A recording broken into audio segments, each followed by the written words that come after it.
Assalamualaikum warahmatullahi wabarakatuh. Perkenalkan, nama saya Muhammad Yusuf dari Prodi PJKR Pendidikan Jasmani Kesehatan dan Rekreasi dari semester 4 di Universitas Muhammadiyah Sukabumi.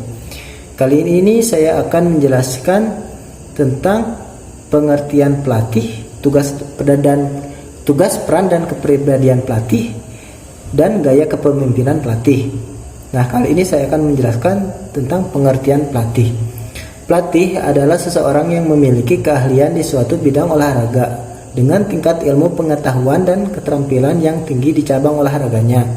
Sebagai seorang pelatih, selain bertanggung jawab di lapangan, juga harus bertanggung jawab di luar lapangan. Artinya, kehidupan atlet di masyarakat pun harus menjadi bagian dari perhatiannya. Sebab apabila atlet bermasalah di masyarakat, sebagai pelatih dan timnya akan terbawa jelek.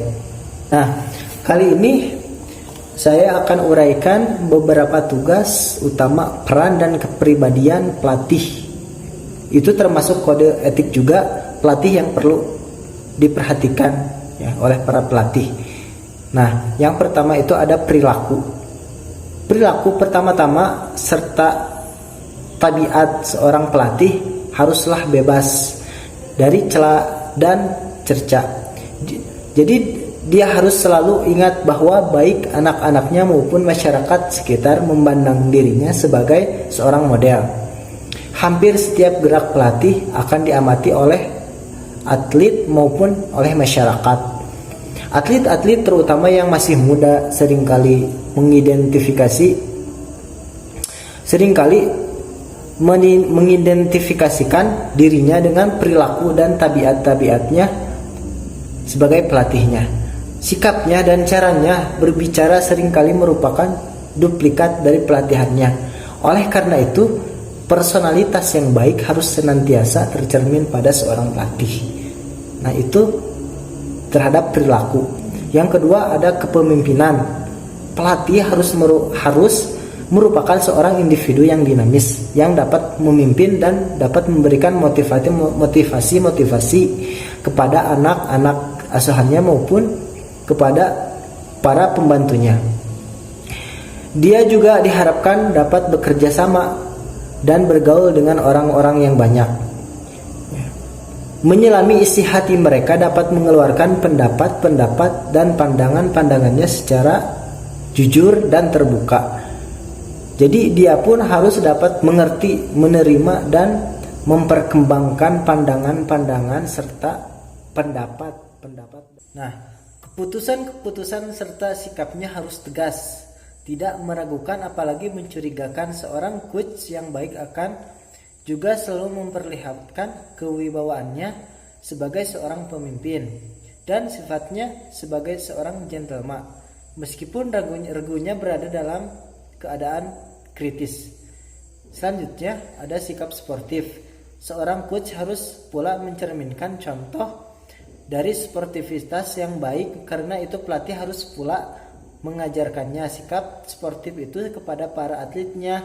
Dan mengajarkan sikap sportif bukan berarti bahwa para atlet itu tidak boleh bermain keras, tetapi atlet tetap dilatih untuk bermain force dan berjuang sebaik-baiknya, akan tetapi dengan cara yang jujur dan sportif. Nah, terus pengetahuan dan keterampilan.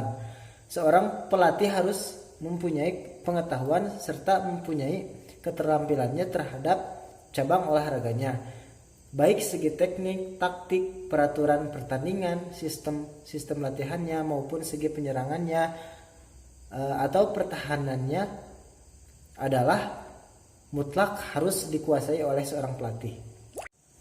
Selanjutnya ada imajinasi. Imajinasi seorang pelatih yang baik ialah orang yang mempunyai daya imajinasi yang konstruktif tentang cabang olahraganya. Daya imajinasi ini penting dimilikinya oleh karena taktik pertahanan dan penyerangan. Suatu permainan dari hari ke hari makin berkembang dan semakin rumit. Demikian pula metode-metode latihan yang makin lama yang makin canggih. Selanjutnya ada ketegasan dan keberanian. Coach itu harus berani bila mana perlu mengganti kapten regunya sendiri. Nah, terus ada humor, suatu sifat yang tampaknya remeh akan tetapi yang sering pula ikut menentukan suksesnya tidaknya seorang pelatih adalah sensei atau cita rasanya akan humor. Banyak atlet yang berpendapat bahwa humor adalah sifat yang terpenting dimiliki seorang pelatih. Kemampuan untuk membuat orang lain merasa rileks dengan jalan memberikan humor atau lelucon yang sehat dan menyegarkan, dan merupakan faktor-faktor penting guna mengurangi ketegangan dan membangkitkan optimisme baru, baik dalam latihan maupun sebelum dan sesudah pertandingan. Nah, yang keenam yaitu ada ketegasan dan keberanian. Coach itu harus berani bila mana perlu mengganti kapten regu atau pemain ulung dengan pemain lainnya yang meskipun kurang baik pada saat itu, pada saat permainan maksudnya. Nah, yang ketujuh yaitu humor.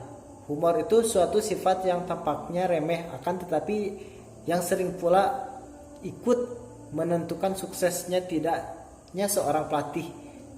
Seorang pelatih adalah sensenya atau cita rasanya akan humor. Banyak atlet yang berpendapat bahwa humor itu sifat yang terpenting yang harus dimiliki seorang pelatih.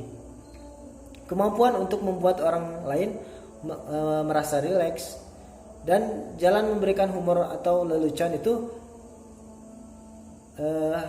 akan menyegarkan dan merupakan faktor-faktor penting guna mengurangi ketegangan dan membangkitkan optimisme. Ya, jadi tidak ada ketegangan. Jadi pelatih itu, coach itu harus bisa membangkitkan optimisme yang baru, baik dalam latihan maupun sebelum dan sesudah pertandingan. Yang terakhir yaitu ada gaya kepemimpinan pelatih. Yang pertama ada Aukancer, adalah gaya pemimpin yang memusatkan segala keputusan dan kebijakan yang diambil dari dirinya sendiri secara penuh. Segala pembagian tugas dan tanggung jawab dipegang oleh si pemimpin itu. Yang otoriter tersebut, sedangkan para bawahannya hanya melaksanakan tugas yang telah diberikan. Nah, yang kedua itu ada demokratis. Jadi demokratis itu, sedangkan pelatih yang demokratis mendorong kelompok, diskusi dan pembuat keputusan. Mereka mencoba bersikap objektif dalam memberikan pujian, kritik dan motivasi. Nah, selanjutnya ada gaya kepemimpinan berpusat pada atlet.